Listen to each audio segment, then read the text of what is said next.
अस्सलाम वालेकुम। आ चुके हैं हम लोग एक बार फिर से एक और नई रिएक्शन वीडियो के साथ। और आज की हमारी वीडियो का टाइटल है, क्या है?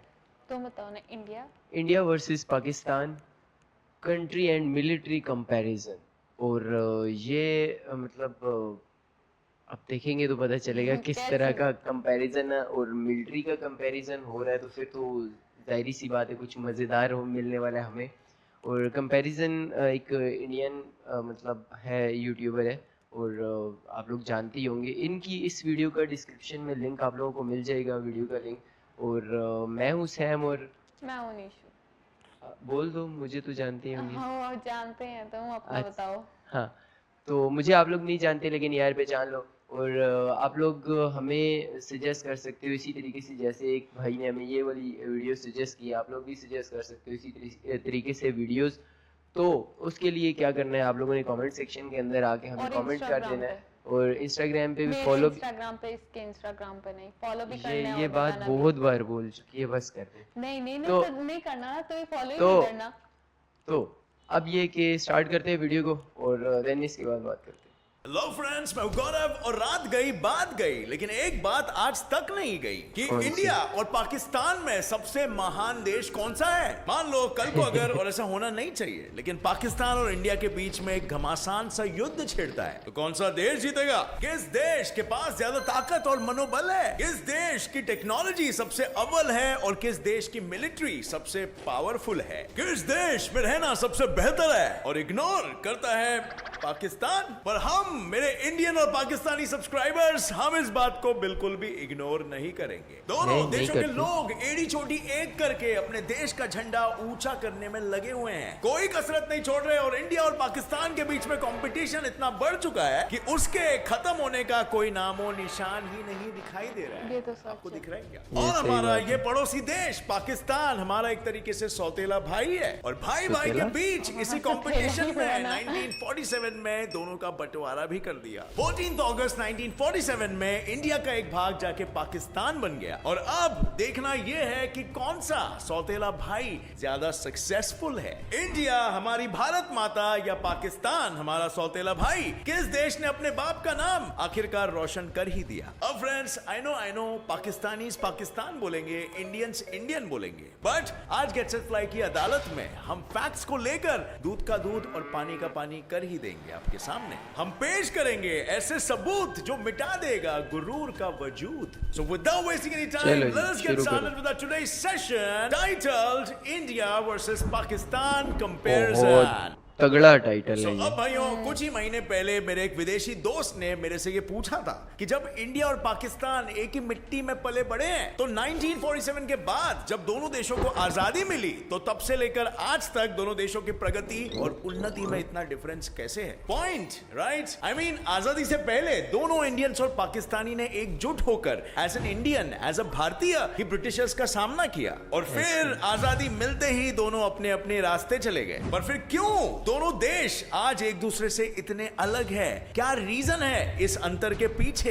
वेल, ये बात आज आप खुद ही जज करोगे। मैं आपके सामने सिर्फ सबूत रखूंगा और फैसला आपका खुद का होगा। किसी भी देश की असली पहचान उस देश के नागरिकों से होती है। भारत दुनिया का एक ऐसा देश है जहां पर सेक्युलरिज्म के नाम पे लोगों को दुनिया भर की आजादी मिलती है। भारत इतना कल्चरली डाइवर्स देश है कि इसकी तुलना आप किसी भी और देश के साथ नहीं कर सकते हो। 1947 में जब पाकिस्तान बना था, तो Pakistan as a theocratic nation बना था, और दूसरी तरफ as you know it, India एक डेमोक्रेटिक देश था जिसका कॉन्स्टिट्यूशन किसी धर्म पे बेस्ड नहीं था। और इसी वजह से इंडिया एज अ कंट्री इतना कल्चरली डाइवर्स होने के बाद भी सारे कल्चर्स और सारे रिलीजन्स के लोगों को प्यार से एक्सेप्ट करता है।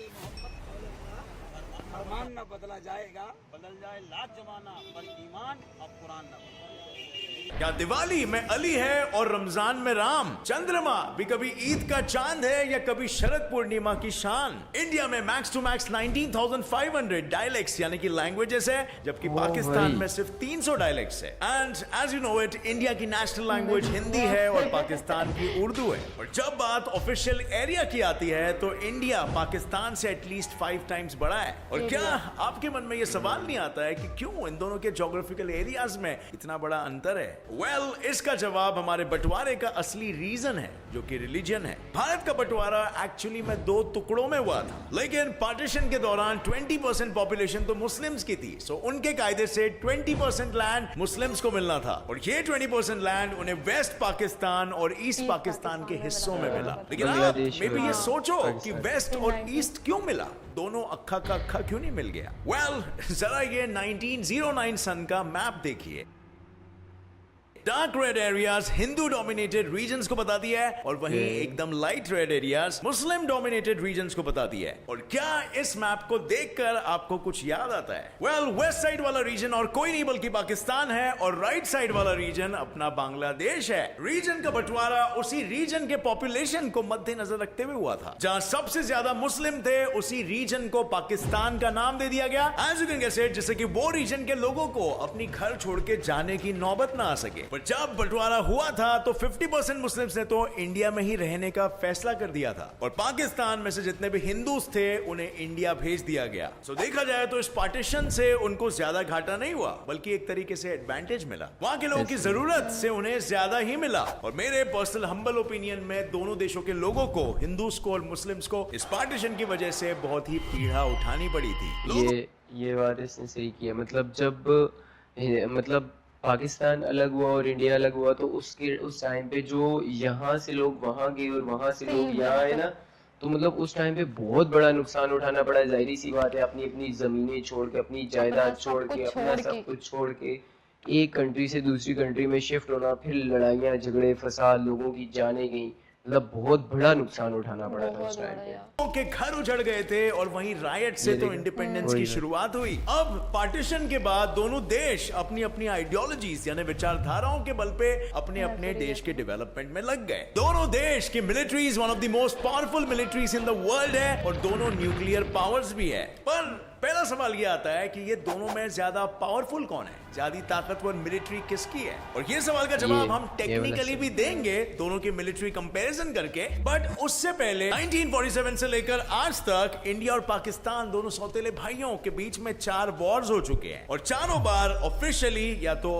अनऑफिशियली जीत इंडिया की हुई है। Which makes sense, right? क्योंकि इंडिया की मिलिट्री ऑन पेपर पाकिस्तान से थोड़ी बेहतर दिखाई देती है, बट वेपन्स और स्पेसिफिकेशन से हटके एक और एक चीज बहुत ही ज्यादा इंपॉर्टेंट होती है, और वो है पॉलिटिकल कनेक्शंस। अब अच्छा, ये वॉर से रिलेटेड अगर बात करो ना, तो वॉर पे डिफरेंट है। मतलब देखो, वॉर पे कोई जीतता नहीं है, दोनों तरफ से जाने जाती है, मैं तो यही बोलता हूँ। और ये होना नहीं चाहिए, कभी भी नहीं होना चाहिए। ये इस पे लास्ट पे बात करेंगे हम लोग, पूरी बात करेंगे। मैं लोगों का एग्जांपल ले लो यार। अगर कोई एक सामान्य साधारण इंसान अगर कोई क्राइम करता है तो सीधा जेल जाता है, और वहीं अगर कोई सेलिब्रिटी क्राइम करता है तो तुरंत बेल मिल के पाकिस्तान इंडिया सेम है, जाएगा भी। तो यहाँ पर कैसे कनेक्शन काम में आया? बिल्कुल उसी तरह जो कम पावरफुल नेशंस होते हैं उन्हें भी ज्यादा पावरफुल नेशंस के साथ दोस्ती हमेशा फायदे में रखती है। और पूरे दुनिया का भाई यानी सबसे पावरफुल कंट्री कौन है? USA, right? जिसके हाथ में यूएसए का हाथ हो, समझो पूरी संसार उसके साथ हो। लेकिन अर्ली 2000s में यूएसए और पाकिस्तान की नई नई दोस्ती ने इंडिया को एक तरीके से आइसोलेट कर दिया था, और यह आइसोलेशन एक तरीके से इंडिया को बहुत भारी पड़ रहा था, क्योंकि यूएसए कभी खाली हाथ नहीं आता है। उसके साथ आते हैं बहुत सारे advance technology, modern military equipments, जो अगर गलती से भी गलत हाथों में पड़ गए तो समझ लो दुनिया का विनाश बहुत नजदीक है। लेकिन पाकिस्तान और यूएसए के बीच में ये दोस्ती ज्यादा दिन तक नहीं टिकी, क्योंकि यूएसए की इंटेलिजेंस एजेंसी ने कुछ ही दिनों में ये समझ लिया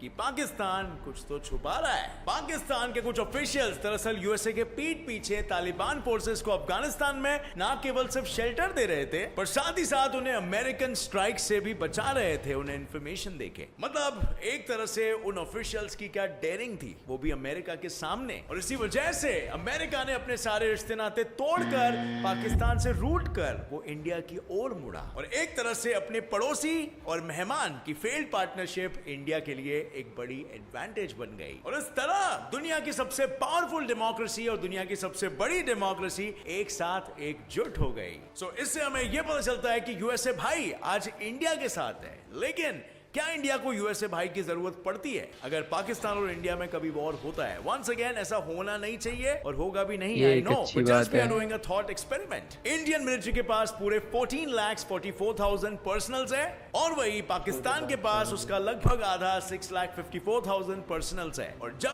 ये वो बंदे बता रहे हैं जो कि मतलब ऑन ड्यूटी होते हैं, ऑन ड्यूटी होते हैं जो ये पर्सनल्स, ये वो है जो ऑन ड्यूटी हैं। बात उन दोनों देशों की रिजर्विस्ट पूल की आती है, यानी वो मिलिट्री मैन जो हमेशा 24/7 एक्टिव ड्यूटी पर तैनात रहते हैं और जब भी इमरजेंसी वॉर लाइक सिचुएशन आ धमकती है तो वो भी तुरंत एक्शन में आ जाते हैं। वेल, इंडिया के पास 21 लाख रिजर्विस्ट्स है और पाकिस्तान के पास 5,50,000 रिजर्विस्ट्स है। मतलब अब आधे आंखों से में भी तो आधे से clearly भी दिख रहा कम। है इंडिया जीत रहा है, लेकिन यहाँ पर इंडिया के लिए एक प्रॉब्लम आती है और वो है कि ज्यादा बड़ा रिजर्विस्ट पूल होने की वजह से उनको बुलाने में, उन्हें इक्विप करने में और Time एक्शन लेने में वक्त ज्यादा लगता है। और जैसे आपको पता है इमरजेंसी सिचुएशन में टाइम का कितना महत्व होता है, एक एक पल पीछे चलना इंडिया को भी भारी पड़ सकता है। अब इसके अलावा किसी भी देश के मिलिट्री के लिए डिफेंस बजट एक बहुत ही इंपॉर्टेंट हिस्सा होता है सारा जो बजट कंट्री पे की ही डिपेंड मिलिट्री करता है। पावर को आगे पुश करने में योगदान देती है और इंडिया का डिफेंस बजट पाकिस्तान से एटलीस्ट 6 टाइम्स ज्यादा है। जहां इंडिया का डिफेंस बजट है लगभग $61 बिलियन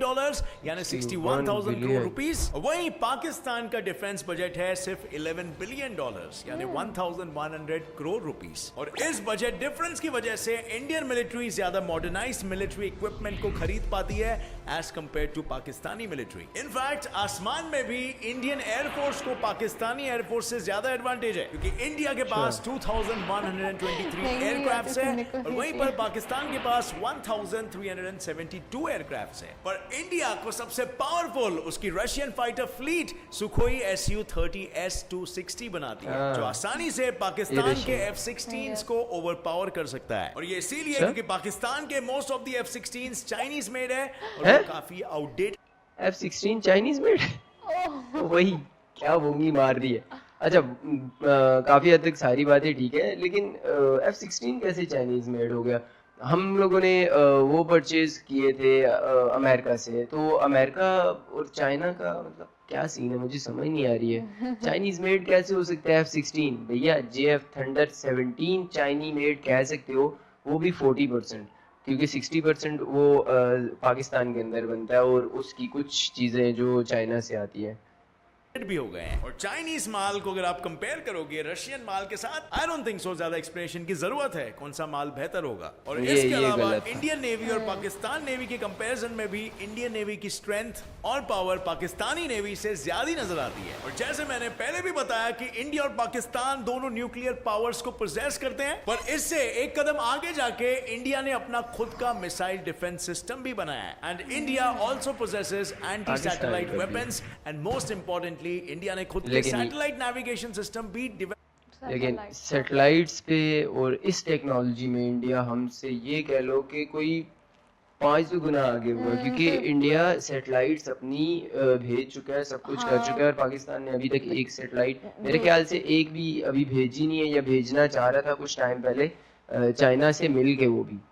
तो अभी तक मुझे उस बारे में कंफर्म नहीं है कि वो भेजी है कि नहीं, लेकिन वो भी जस्ट वेदर के लिए डेवलप किया है जिसे नाविक या नाविक कहा जाता है। तो जहाँ पे एक तरफ इंडिया ने इतनी टेक्नोलॉजिकल एडवांसमेंट को हासिल कर ली है, उसी तरह पाकिस्तान ने इतने सालों में बहुत कम टेक्नोलॉजिकल एडवांसमेंट हासिल की है। सो अब ऑन पेपर हमें ये पता है कि इंडिया और पाकिस्तान की लड़ाई में मोस्टली कौन जीत सकता है, लेकिन जैसे मैंने कहा ये लड़ाई कभी होगी नहीं क्योंकि होनी भी नहीं चाहिए। पाकिस्तान के बॉर्डर में जैसे आप देख सकते हो इतनी टाइट सिक्योरिटी होती है। जैसे आप यहाँ देख सकते हो रात होते ही यहाँ पर 1,50,000 फ्लड लाइट्स इस पूरे एरिया को जगमगा उठते हैं for security reasons of course. लेकिन ये फ्लड लाइट्स को और ये लाइन को आप स्पेस से भी देख सकते हो। अब फ्रेंड्स 1947 से लेकर अब तक इंडिया और पाकिस्तान के जीडीपी में इतने ऊंच नीच हुए हैं जिससे दोनों देशों की इकोनॉमीज जैसे बंद पड़ गई हो। इनइक्वालिटी और पॉवर्टी दोनों देशों में हाई था और जहां एक तरफ इंदिरा गांधी ने इंडिया में गरीबी हटाओ का नारा दिया,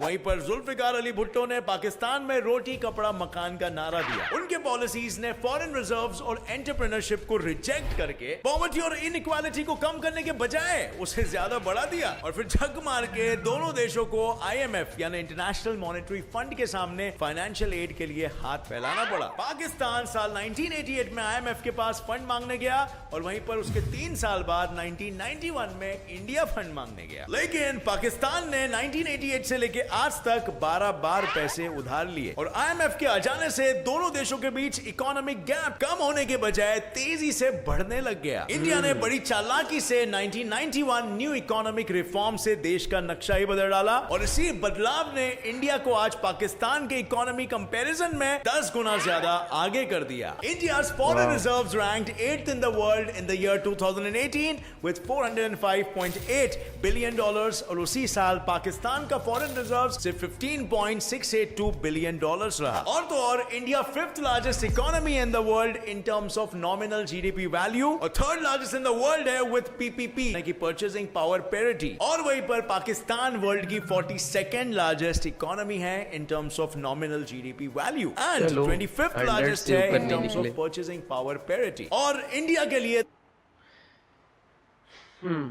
इसमें कुछ बातें गलत थी और काफी हद तक ठीक भी था। तो वीडियो हो चुकी है ख़त्म और अब वीडियो से रिलेटेड बात कर लेते हैं। पहली बात तो ये कि पाकिस्तान और इंडिया का मतलब मिलिट्री को लेके और पाकिस्तान और इंडिया, पाकिस्तान वर्सेस इंडिया जो वर्ड है ना, ये मतलब इतना ज़्यादा एक मतलब ये कह लो कि इसमें हर बंदा इसमें रहता है कि यार क्या होगा क्या होगा क्या होगा, जंग होगी तो क्या होगा। ऐसे वार होना नहीं चाहिए। वार तो मतलब किसी भी कंट्री, चाहे वो अमेरिका है ना, अमेरिका आज तक अफगानिस्तान के अंदर लड़ता रहा है तो उसने भी जस्ट नुकसान किया, अपना भी नुकसान किया, दूसरे का भी नुकसान किया है। और अगर हमारी पाकिस्तान और इंडिया की भी जो वॉर्स हुई हैं, जो कुछ भी हुआ है ना, उसमें भी जस्ट नुकसान हुआ है, चाहे इस तरफ का हुआ हो चाहे उस तरफ का हुआ हो, जाने जाती हैं। हाँ, सारों की जाने जाती है और नुकसान किसका होता है? माँ का होता है, वो बेचारी रो रही होती है और दोनों की। मेरी मुझे तो कुछ नहीं। बात हो रही है इंडिया और तो हमारे कंट्रीज के अंदर भी यही चल रहा होता है कि हमें हमारी किताबों के अंदर भी यही पढ़ाया जा रहा होता है और हमें यही सिखाया जा रहा होता है कि यार इंडिया हमारा दुश्मन है, इंडिया हमारा दुश्मन है। इंडिया में भाई क्या दुश्मनी है, पहले साथ रहते रहे ना। तो अब आगे वाले टाइम मैं ये चाहता हूँ कि जो आने वाले टाइम के अंदर मतलब हम लोग अपने बच्चों को, अपने आने वाली नस्लों को हम लोग ये तालीम दें कि जो हुआ वो हुआ, मतलब जो हो चुके वो खत्म, लेकिन आने वाले टाइम में हम लोग जो पैसा हमने डिफेंस पे लगा रहे, मतलब करोड़ों रुपए हमारे डिफेंस पे लग रहे, वो हमारे अगर मतलब आम उस पे लगे, जो डेवलपमेंट पे लगे, तो हमारी कंट्रीज और भी आगे जा सकते हैं। इंडिया अगर अभी इस टाइम पे तीसरे चौथे नंबर पे है या 5वें नंबर पे है तो वो फर्स्ट पे जा सकता है, और पाकिस्तान अगर 40 नंबर पे आ रहा है ना तो वो 10 पे आ सकता है, 10 के मतलब 10 नंबर्स के अंदर आ सकता है। उधर भी इंसान रह रहे हैं, इधर भी इंसान रह रहे हैं। ये सिर्फ हमारे जो है मीडिया का ही है, मीडिया ही कहता है कि ये फलान है, छोटी सी बात को इतना बड़ा कर मीडिया नहीं है, मीडिया से ज्यादा हमारी जो हमारी किताबों के अंदर जो हमारे बच्चों के दिमागों में बात डाली जाती है, ये भी है कि स्टार्ट से ही हमारी किताबों के अंदर लिखा गया है कि भाई हमारी ये वॉर हुई, हमें ये बताया जाता है हम वॉर जीत गए, आप लोगों को ये बताया जाता है आप लोग जीत गए। तो लेकिन इसमें मैं ये कहता हूँ कि इसमें नुकसान होता है, मतलब नुकसान होता है, पैसे का नुकसान होता है, पैसे से भी ज्यादा जानों का नुकसान होता है।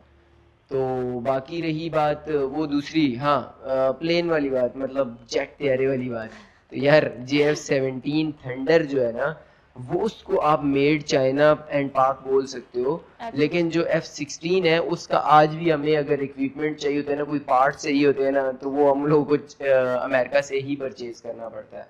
तो इसका मतलब ये है कि वो अमेरिकन है। तो बस अमेरिका और रशिया की आपस में फाइट कराओ, यहाँ बैठ के तुम लोग एंजॉय करो। तो आप लोगों को उम्मीद है वीडियो अच्छी लगी होगी, तो लाइक जरूर करना है, एंड अगर हमारे चैनल को सब्सक्राइब नहीं किया हुआ तो सब्सक्राइब करना है, और वीडियो को शेयर भी करना है। सारा कुछ तुम बोलो। और क्या करना है? लाइक भी करना है, सब्सक्राइब भी करना है, और वीडियो को शेयर भी करें, और लाइक ज्यादा करेंगे, डिसलाइक मत करते। हाँ, तो एक और वीडियो के साथ दोबारा मिलते हैं, तब तक के लिए अल्लाह हाफिज। अल्लाह हाफिज।